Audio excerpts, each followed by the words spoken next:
మాజీ ఎమ్మెల్సీ కల్వకుంట్ల కవిత మంచిర్యాల పర్యటనలో సంచలన వ్యాఖ్యలు చేశారు. మీడియాతో చిట్చాట్ చేస్తూ పార్టీని కాపాడాలని కోరుతున్నానని, బీజేపీపై పోరాటం చేయాలని కోరుతున్నానని అన్నారు. బీఆర్ఎస్ ను బీజేపీలో విలీనం చేయడానికి ప్రయత్నాలు జరిగాయని, అయితే తాను అడ్డుకున్నానని కవిత స్పష్టం చేశారు. పార్టీ కోసం కార్యకర్తలను కాపాడుకోవడానికి తాను కృషి చేస్తున్నానని చెప్పారు. ముఖ్యంగా పార్టీలో కోవట్లు ఉన్నారని, వారితో జాగ్రత్తగా ఉండాలని అన్నారు. కవిత వ్యాఖ్యలు తెలంగాణ రాజకీయాల్లో మరోసారి వేడిని రాజేశాయి.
మాజీ ఎమ్మెల్సీ కల్వకుంట్ల కవిత మంచిర్యాల పర్యటనలో సంచలన వ్యాఖ్యలు చేశారు. మీడియాతో చిట్చాట్ చేస్తూ పార్టీని కాపాడాలని కోరుతున్నానని, బీజేపీపై పోరాటం చేయాలని కోరుతున్నానని అన్నారు. రైట్, ఇక ఇదే అంశానికి సంబంధించి మా కరెస్పాండెంట్ శ్రీనివాస్ మరింత సమాచారాన్ని అందించడానికి ఫోన్ లైన్ లో సిద్ధంగా ఉన్నారు. శ్రీనివాస్.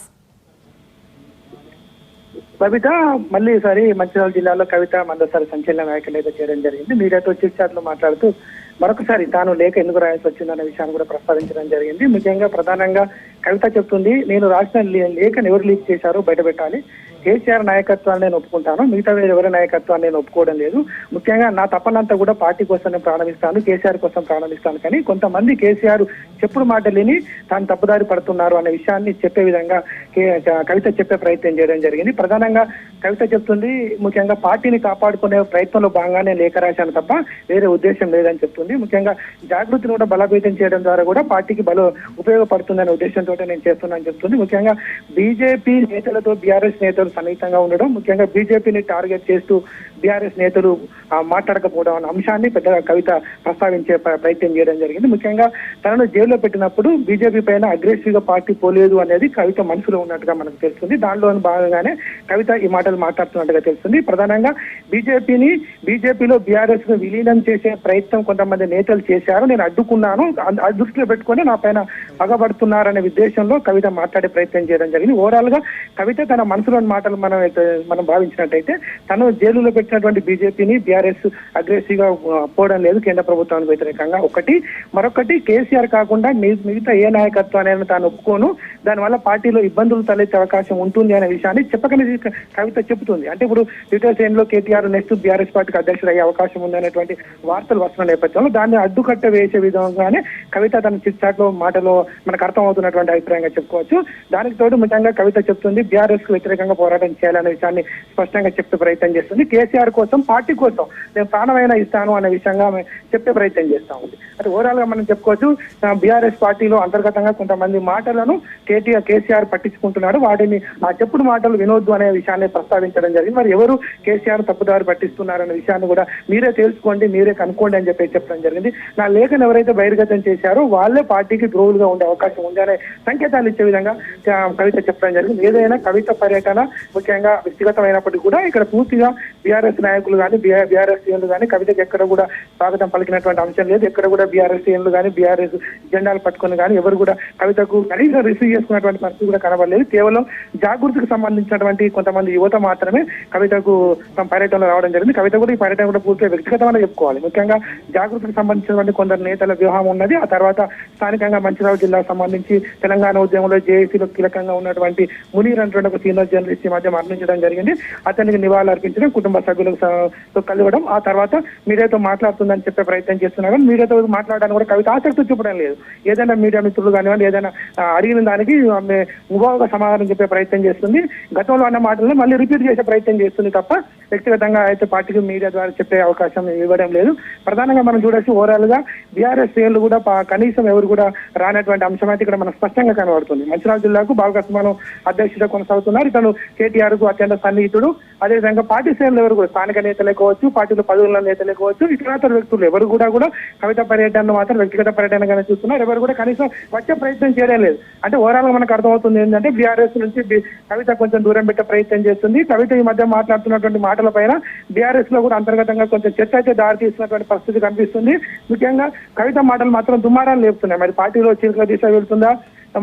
కవిత ఈ మధ్య ఒక మాట కూడా అనడం జరిగింది. నేను కేసీఆర్ కలిసే ప్రయత్నం చేశాను, కానీ సమయం దొరకలేదు, సమయభావం వల్ల నేను కలవలేకపోయానని చెప్పడం జరిగింది. అంటే మరి ఇక్కడ కేసీఆర్ అపాయింట్మెంట్ ఇవ్వలేదా, లేదా కవితకు మరి వెళ్ళడం వీలు కాలేదా? నేను కలిసే ప్రయత్నం చేశాను అని మాత్రం అన్నది. కానీ అక్కడ ఏ విధంగా గ్యాప్ ఏర్పడిందో కూడా చూడాల్సిన అవసరం ఉంది. ఏదైనా కానీ కవిత మాటలు మాత్రం తన మనసులో వస్తున్నటువంటి మాటలుగానే అర్థమవుతుంది. పార్టీలో ఏదో జరుగుతుంది అనే విషయాన్ని ఆమె చెప్పే ప్రయత్నం చేస్తుంది. మళ్ళీ కేసీఆర్ నాయకత్వంలో ముందుకు వెళ్ళాలి, కేసీఆర్ పార్టీకి నాయకత్వం వహించాలి, కేసీఆర్ నాయకత్వంలోని ఇటు కాంగ్రెస్ అటు బీజేపీ పైన పోరాటం చేయాలి అని చెప్పే ప్రయత్నం చేస్తుంది. కానీ అదేవిధంగా మొన్న ఒక రీసెంట్ 2 రోజుల క్రితం కవిత జాగృతి సమావేశంలో మాట్లాడుతూ తెలంగాణ బొగ్గు కార్మిక సంఘ నేతలను కలిసి పోరాటం చేస్తామని చెప్పినప్పటికీ ఈ రోజు ఎవరు కూడా బీఆర్ఎస్ అనుబంధంగా ఉన్నటువంటి తెలంగాణ బొగ్గు కార్మిక సంఘ నేతలు ఎవరు కూడా కవిత పర్యటనలో మాత్రం ఎక్కడ మనకు కనబడడం లేదు. ఎవరు కూడా వాళ్ళు ఇక్కడ కవిత రిసీవ్ చేసుకోవడంలో కానివ్వండి, కవితను కలిసే ప్రయత్నంలో కానివ్వండి ఎవరు రాలేదు. అంటే కవిత ఇక్కడ ఒంటరి అవుతుందన్న విషయాన్ని మనకు స్పష్టంగానే అర్థమవుతుంది. అయితే శ్రీనివాస్, కవిత పర్యటన నేపథ్యంలో బీఆర్ఎస్ నేతలకు అధిష్టానం నుంచి ఏమైనా మార్గదర్శకాలు అందాయని అనుకోవచ్చా, లేక స్థానిక నేతలు తమ నిర్ణయం మేరకే కవిత మంచిర్యాల పర్యటనకి సహకరించలేదు అనుకోవచ్చా? ముఖ్యంగా బబిత మన కొంతమంది బీఆర్ఎస్ నేతలతో మాట్లాడే ప్రయత్నం చేయడం జరిగింది. ఎవరు అందుబాటులోకి రాలేదు. వచ్చిన వ్యక్తులు కూడా మాకు ఆమె పర్యటన వ్యక్తిగతమే, పార్టీ నుంచి మాకు ఇన్స్ట్రక్షన్స్ లేవు, మేము వెళ్ళాలని చెప్పలేదు, వద్దు అని చెప్పలేదు అనే ఉద్దేశంగా వాళ్ళు మాట్లాడుతున్నారు. కానీ మనకు స్పష్టంగా అర్థమవుతున్నది ఏంటంటే కవిత లాంటి నాయకురాలు ఇంత క్రితం జిల్లాకు వస్తుంది అంటే పక్క జిల్లా నేతలు పోటీపడి ఫ్లెక్సీలు కట్టడమో, పక్క జిల్లా నేతలు పోటీపడి స్వాగతం పలకడమో జరుగుతూ ఉండేది. కానీ సొంత జిల్లా నేతలు స్వయంగా పార్టీలో పదవులున్న వ్యక్తులు, మాజీ ఎమ్మెల్యేలే కావచ్చు, తర్వాత ప్రస్తుతానికి పార్టీ పదవుల్లో ఉన్న వాళ్ళు కావచ్చు, ఎవరు కూడా రాలేదు. అంటే మనకు స్పష్టంగా అర్థమవుతుంది ఏంటంటే బీఆర్ఎస్ నేతలకు పైనుంచి ఇన్స్ట్రక్షన్స్ వచ్చినట్టున్నాయి. ఎవరు కూడా కవిత పర్యటనను వ్యక్తిగతంగా చూడండి తప్ప పార్టీ పర్యటన కాదు అనే ఉద్దేశంగానే సమాచారం వచ్చి ఉంటుంది. ఎందుకు అంటే కవిత లాంటి ఇప్పుడు కేసీఆర్ కుమార్తెగా ఒక ఎమ్మెల్సీగా పార్టీలో కీలకంగా ఉన్న వ్యక్తి, తెలంగాణ బొగ్గు కార్మిక సంఘానికి గౌరవ అధ్యక్షురాలుగా ఉన్న వ్యక్తి, అలాంటి బొగ్గు గనులు ఉన్నటువంటి ప్రాంతంలో పర్యటిస్తా ఉంది. అంటే కంపల్సరీగా బొగ్గు కార్మిక నాయకులను ఆమెకు రిసీవ్ చేసుకోవాల్సిన అవసరం ఉండేది. వాళ్ళు కూడా రాలేదు. అంటే ఒంటరిగానే కవిత ఒంటరి చేసే ప్రయత్నం పార్టీలో జరుగుతుంది. అదే విషయాన్ని కవిత చెప్తుంది చిట్చాట్లో. మనకు ఏమంటుందంటే పార్టీలో కొంత వ్యక్తులను దూరం చేసే ప్రయత్నం చేస్తున్నారనే విషయాన్ని చెప్పకనే చెప్తుంది. అంటే కవితను ఒంటరి చేసే ప్రయత్నం చేస్తున్నారు. ఎప్పుడైతే కవిత నాయకత్వాన్ని ప్రశ్నిస్తుందో, కవిత కేసీఆర్ ను కాకుండా పార్టీలో ఉన్న ఇతర నేతలను ప్రశ్నిస్తుందో అప్పటి నుంచి కవితను మాత్రం టార్గెట్ చేస్తున్నట్టుగా అనిపిస్తుంది. కవితకు సంబంధించి ఎవరూ రాలేదు. కేవలం మంచిర్యాల జిల్లాలో కీలకంగా ఇక్కడ పార్టీ బలంగానే ఉంటుంది, పార్టీ నాయకత్వం ఉంది, అయినప్పటికీ కూడా ఎవరు కూడా రాలేదు. అంటే మనం అర్థం చేసుకోవాల్సింది ఏంటంటే బీఆర్ఎస్ శ్రేణులకు కూడా సమాచారం ఉంది. ఎవరు కూడా కవిత పర్యటన మనం వ్యక్తిగతంగా చూడాలి, పార్టీ కార్యక్రమంగా చూడకూడదు అనే ఉద్దేశమా లేదు అనేది చూడాలి. కనీసం కట్టసి కొద్దైనా ఎవరైనా కానీ రావాల్సి ఉంటుంది. కేసీఆర్ కూతురు వచ్చిందనే ఉద్దేశంతో అయినా కొంతమంది బీఆర్ఎస్ నేతలు రావాల్సి ఉంటుంది. మాజీ ఎమ్మెల్యేలు ఎవరో వచ్చి కనీసం స్వాగతం పలికి వెళ్ళిపోవాల్సి ఉంటుంది. కనీసం వ్యక్తిగత పర్యటనకు రావచ్చు, లేకపోతే తమ జాగృతికి సంబంధించిన నేతలను కలవడానికి రావచ్చు. కానీ కట్టేసి కొద్ది ఆయన ఒక మాజీ ప్రస్తుతానికి ఎమ్మెల్సీలు ఉంది, తెలంగాణ బొగ్గు కార్మిక సంఘానికి నాయకత్వం వహిస్తుంది. అదే విధంగా వచ్చేసి కేసీఆర్ కూతురు, ఇవన్నీ ఉన్నప్పుడు కూడా ఆమెకు పార్టీ నాయకత్వం అయితే స్వాగత ఏర్పాట్లలో కానివ్వండి ఎక్కడ కూడా బీఆర్ఎస్ జెండా కప్పుకున్న వ్యక్తి బీఆర్ఎస్ నేతలు అనే చెప్పుకున్న వ్యక్తులు ఎవరు కూడా. అయితే శ్రీనివాస్, ఇప్పటి వరకు అయితే మనకు అందుతున్న ప్రకారం అయితే తను మంచిర్యాల షెడ్యూల్లో అయితే ఎవరు కీలక నేతలు అయితే కలవలేదని అయితే అర్థమవుతుంది. అయితే ఇక మీదైనా ఇప్పుడు తను మంచిర్యాల షెడ్యూల్లో ఎవరైనా కీలక నేతలు బీఆర్ఎస్ నేతలను కలిసే అవకాశం ఏమైనా కనిపిస్తుందా, లేకపోతే ప్లాన్ ఏమైనా ఏ విధంగా ప్లాన్ షెడ్యూల్ చేంజ్ అయ్యే అవకాశం ఏమైనా ఉంటుందా? బబిత, మీరు అన్నట్టుగా ఎవరు కూడా కలిసే అవకాశం లేదు. కలిసే అవకాశం ఇప్పటికీ లేదు. కేవలం ఆమె చెప్తుంది నేను వ్యక్తిగత పర్యటన కోసం వచ్చానని ఆమె చెప్తుంది. బీఆర్ఎస్ నేతలు చెప్తున్నారు వ్యక్తిగత పర్యటన కోసం వచ్చిందని చెప్తున్నారు.